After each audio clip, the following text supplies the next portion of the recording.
Trump has secured a victory in the first of the 7 swing states, that is North Carolina. In other battlegrounds as well, Trump seems to be having an advantage. These include Georgia and Arizona in the southern Sun Belt, while in the northeast Rust Belt, blue wall states of Michigan, Wisconsin, and Pennsylvania are also leaning towards the Republicans. On the flip side, energy at Harris's alma mater, Howard University, where Democratic supporters had gathered, is dwindling. Supporters were seen leaving the event. Counting is currently underway to find the 47th President of the United States, with last polling set to close at around 11:30 a.m. Indian Standard Time. Bomb threats are dominating headlines in several states, including battlegrounds of Pennsylvania and Georgia. The FBI has addressed the concern, saying that many of these appear to originate from Russian email domains. However, none of the threats have been determined to be credible so far by the FBI. We've also been made aware that in the course of the last hour, multiple bomb threats have been called into polling locations and municipal buildings across Pennsylvania. My team and I have been in direct communication with Pennsylvania State Police Colonel Christopher Paris, who is coordinating with local and federal law enforcement as well as PEMA. State and local law enforcement, along with the FBI, are investigating these threats, and thus far there is no credible threat to the public.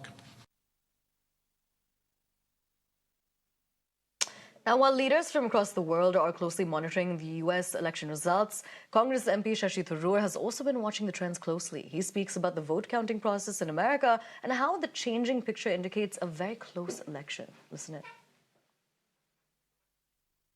It can be very misleading. The truth of the matter is that the way they count in America, and it's a physical counting process, as you know, they start off with the less populated rural areas. In America, the dense population is all in the urban areas. Now, it so happens that rural areas are strongly Republican and Trump inclined in many, many states, whereas cities tend to be much more liberal and democratic inclined. And therefore, once the city votes come in, the picture is changing. So I think we just have to be prepared to wait until the final count is in. Plus, there may be challenges, as we saw in 2020. The final result took a couple of days to come because Trump was challenging in 3-4 states. Let's see what happens. It looks like a very close election, come what may. Crossing over to my colleague Ritangshu at this point. Ritangshu, of course, with the United States elections, what's also a very key factor is the swing states. So what is the current update? How many of them are leaning towards Trump? How many of them are leaning towards Harris? How many of them seem to be a bit of a toss-up?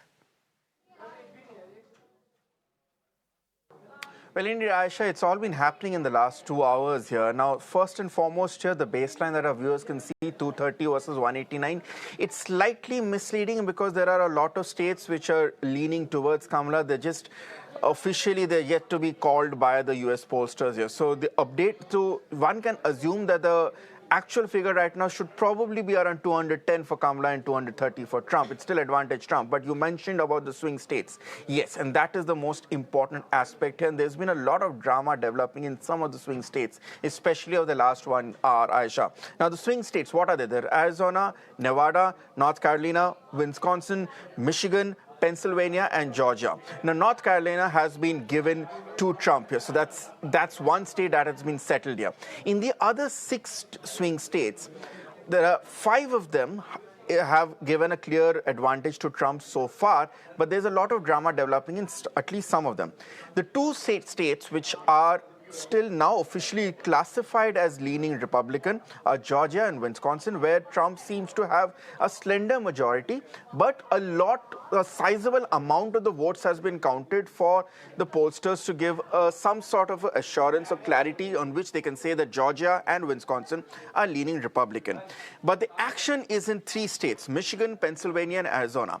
Pennsylvania and Arizona, if you had asked me this question, Aisha, 1 hour ago, they were looking like they were leaning towards Trump here.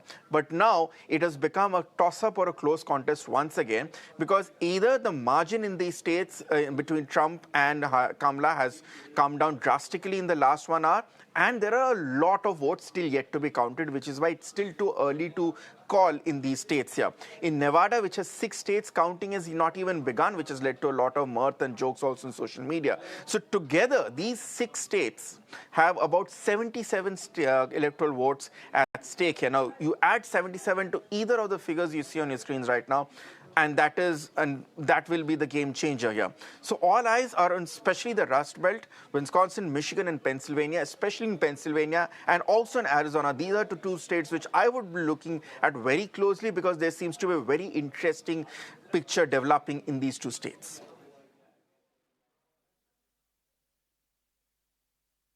Very interesting points that you're bringing us, Ruthandra, especially when it comes to the swing states and how some still